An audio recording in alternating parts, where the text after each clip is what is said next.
दोस्तों, स्वागत है आप सभी का। जहां पे मैं आप लोगों को DSSB 2018 में जो एग्ज़ाम हुआ था उसका प्रीवियस ईयर को हम लोग सॉल्व करा रहे थे। और आज के वीडियो में हम लोग जीके जीएस के बारे में डिस्कस करेंगे। इससे पहले मैं जीके जीएस और रीजनिंग का वीडियो पहले ही अपलोड कर चुका हूं। यदि आप लोग उस वीडियो को नहीं देखे हैं तो आप चैनल के प्लेलिस्ट से जाके वीडियो को एक बार देखें, या तो उसका लिंक जो है वो डिस्क्रिप्शन बॉक्स में दिया हुआ है, वहाँ से भी वीडियो को आप देख सकते हैं। और जितने भी EMRS वाले वे हैं स्टूडेंट हैं, वो लोग भी इस वीडियो को ध्यान से ज़रूर देखें, क्योंकि EMRS का एग्ज़ाम जो है वो पहली बार हो रहा है और दोनों का सिलेबस जो है वो लगभग एक जैसा है। ठीक है, तो इसलिए आप लोग अगर इसको देखते हैं तो आपको EMRS के बारे में जो है वो अधिक से अधिक जानकारी मिलेगी। तो चलिए हम लोग पहला क्वेश्चन देखते हैं।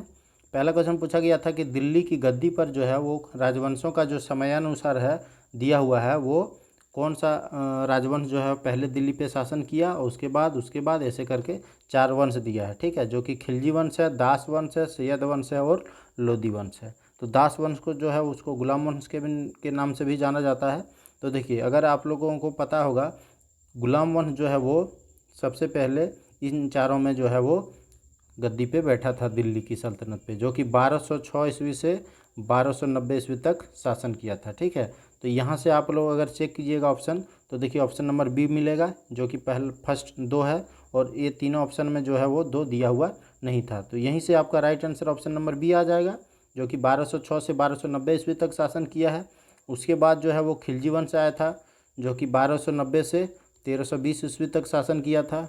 ठीक है, और उसके बाद जो है वो तुगलक वंश आया था, लेकिन तुगलक वंश के बारे में यहाँ पे दिया हुआ नहीं है, तो वो सैयद वंश होगा उसके बाद, जो कि 1414 से 1451 ईस्वी तक शासन किया।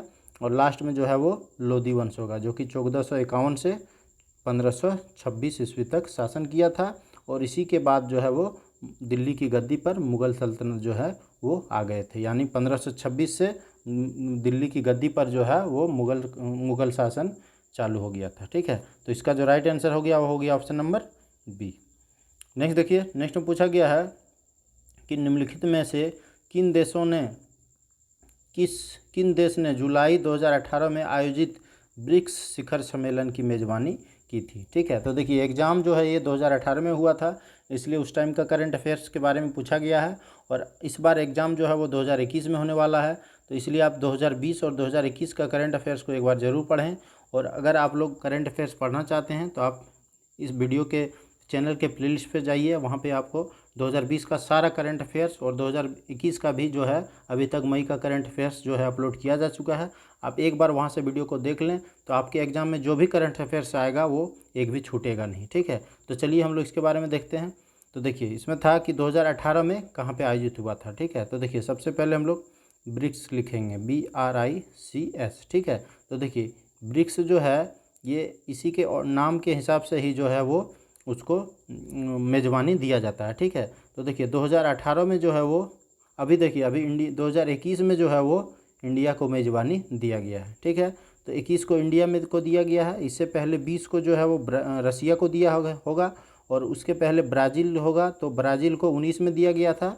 तो 18 में जो है वो साउथ अफ्रीका को दिया गया था। ठीक है, तो इसका जो राइट आंसर हो गया वो हो गया ऑप्शन नंबर सी। और अगर आप लोग एक वर्ष का अगर याद रखते हैं तो आप लगातार आगे या पीछे कोई भी पूछा जाए तो आप उसका जवाब दे सकते हैं। ठीक है, जैसे 21 में जो है वो इंडिया को दिया गया है मेज़बानी, तो 22 को जो है वो चाइना को होगा, फिर से 23 को हो जाएगा साउथ अफ्रीका को, फिर से 24 को ब्राज़ील को, 25 को फिर रसिया को, फिर 26 को हो जाएगा इंडिया को। ठीक है, तो ऐसे ही इसकी जो है मेज़बानी दिया जाता है। तो आप अगर इंडिया के बारे में याद रखें एक ठो, तो किसी भी देश के बारे में पूछा जाए, कभी भी पूछा जाए, तो आप उसका जवाब आसानी से दे सकते हैं। ठीक है, तो आप लोग इसको समझ गए होंगे।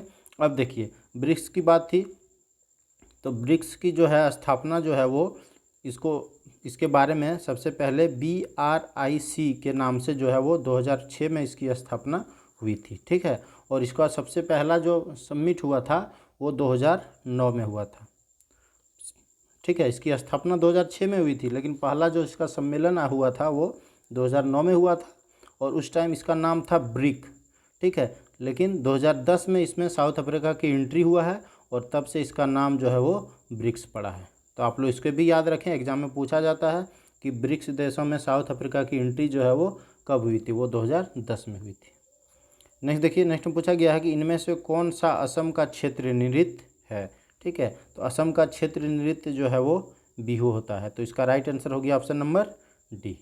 ठीक है, नेक्स्ट देखिए। और उसके पहले मैं आप लोगों को बता दूं कि यदि आप लोगों को EMRS का प्रीवियस ईयर तो वैसे हुआ नहीं है कभी, लेकिन टाइप ऑफ क्वेश्चन है DSSB और ये EMRS। ठीक है, तो अगर आप लोग उसका प्रीवियस ईयर चाहते हैं तो आप इस नंबर पे मैसेज करें, वहाँ से आप लोगों को प्रीवियस ईयर मिल जाएगा। और यदि आप लोग इसका TGT और PGT का मैथमेटिक्स का नोट्स चाहिए तो भी आप इस नंबर पे मैसेज कर सकते हैं, वहाँ से आपको नोट्स अवेलेबल करा दिया जाएगा। चलिए नेक्स्ट देखते हैं।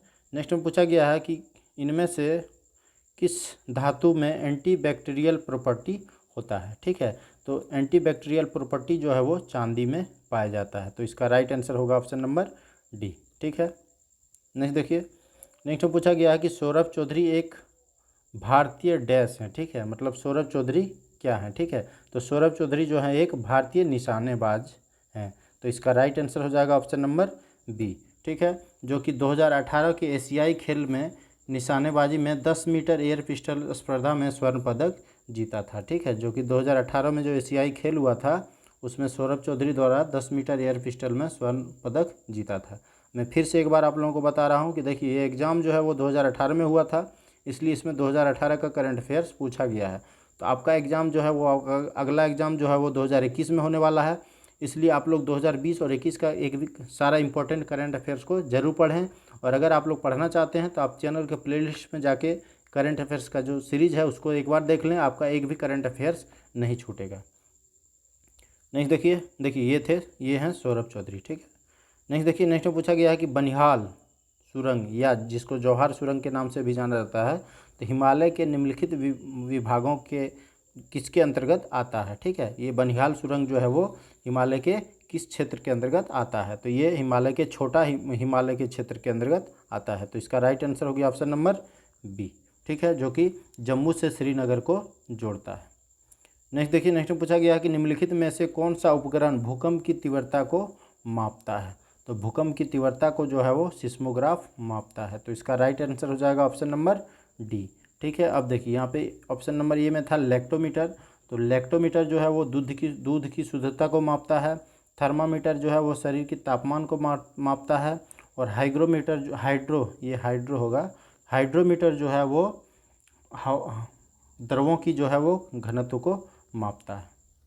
नेक्स्ट देखिए। नेक्स्ट में पूछा गया है कि भारत की संसद में निम्नलिखित शामिल हैं। ठीक है, तो भारत के संसद में कौन शामिल होता है।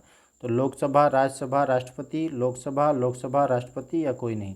तो इसका राइट आंसर हो जाएगा ऑप्शन नंबर ये। ठीक है, यानी भारत का जो संसद है उसमें लोकसभा, राज्यसभा और राष्ट्रपति तीनों शामिल है।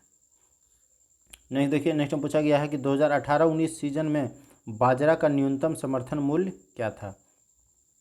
ठीक है, तो देखिए यहाँ पे फिर से 2018 का एग्ज़ाम हुआ था, तो ये तीसरा करंट अफेयर पूछा गया है। और इस बार 2021 का एग्ज़ाम होगा तो 2021 और 20 का करंट अफेयर्स पूछा जाएगा। ठीक है, तो यहाँ इसका आंसर हो जाता ऑप्शन नंबर डी, यानी 2018-19 में के सीज़न में बाजरा का न्यूनतम समर्थन मूल्य जो था वो 1950 था। ठीक है, लेकिन अगर 2020-21 पूछा जाए तो वहाँ पे आपका इसका हो जाएगा 2150 रुपया, यानी 200 रुपया की वृद्धि हुआ है। ठीक है, तो इसे भी आप लोग याद रखें। नेक्स्ट देखिए। नेक्स्ट में पूछा गया है कि 1867 में महाराष्ट्र मुंबई में प्रार्थना समाज के संस्थापक कौन थे। तो 1867 में जो प्रार्थना समाज की स्थापना हुई थी तो महाराष्ट्र से उसके संस्थापक थे MG रानाडे, यानी महादेव गोविंद रानाडे और आत्माराम पांडुरंग। ठीक है, यानी दोनों का इसका राइट आंसर हो जाएगा ऑप्शन नंबर डी। ठीक है, यानी बी और सी। नेक्स्ट देखिए। नेक्स्ट में पूछा गया है कि समुद्रगुप्त के दरबारी कवि कौन थे। तो समुद्रगुप्त के दरबारी कवि जो थे वो हरिसेन थे। तो इसका राइट आंसर हो जाएगा ऑप्शन नंबर बी। ठीक है, और इन्हीं के द्वारा इलाहाबाद या प्रयागराज प्रशस्ति पत्र जो है वो लिखा गया था। ठीक है, और समुद्रगुप्त की बात हुई तो ये गुप्त वंश से रिलेटेड थे, और गुप्त वंश को जो है वो भारतीय इतिहास का स्वर्ण युग बोला जाता है।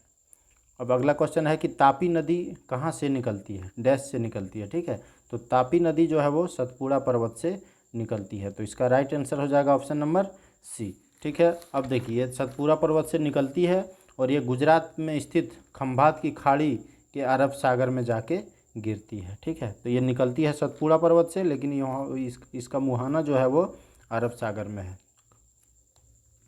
नेक्स्ट देखिए, नेक्स्ट में पूछा गया कि नागालैंड का साक्षरता दर क्या है। तो नागालैंड का साक्षरता दर जो है वो 79.6% है। तो इसका राइट आंसर होगा ऑप्शन नंबर डी। नेक्स्ट देखिए, नेक्स्ट में पूछा गया कि डैश को कांच काटने के लिए प्रयोग किया जाता है। ठीक है, तो कांच को काटने का प्रयोग जो है वो हीरा का प्रयोग किया जाता है। तो इसका राइट आंसर हो जाएगा ऑप्शन नंबर ए। नेक्स्ट देखिए, नेक्स्ट में पूछा गया कि सीसीटीवी का क्या अर्थ है। तो सीसीटीवी का फुल फॉर्म होता है क्लोज सर्किट टेलीविज़न। तो इसका राइट आंसर हो जाएगा ऑप्शन नंबर सी। नेक्स्ट देखिए, नेक्स्ट में पूछा गया कि इनमें से किन धातु में एंटीबैक्टीरियल प्रॉपर्टी होता है। तो इसके बारे में तो मैं पिछला क्वेश्चन भी था, ये राइट आंसर हो जाएगा ऑप्शन नंबर डी यानी चांदी। ठीक है, तो ये आज के वीडियो का लास्ट क्वेश्चन था। यदि आपको वीडियो पसंद आया होगा तो आप वीडियो को लाइक शेयर करें, कमेंट करके बताएं ताकि इसका अगला पार्ट भी आते रहे। और अगर आप लोग जब चैनल को सब्सक्राइब नहीं किए हैं प्लीज़ आप चैनल को सब्सक्राइब कर लें। धन्यवाद।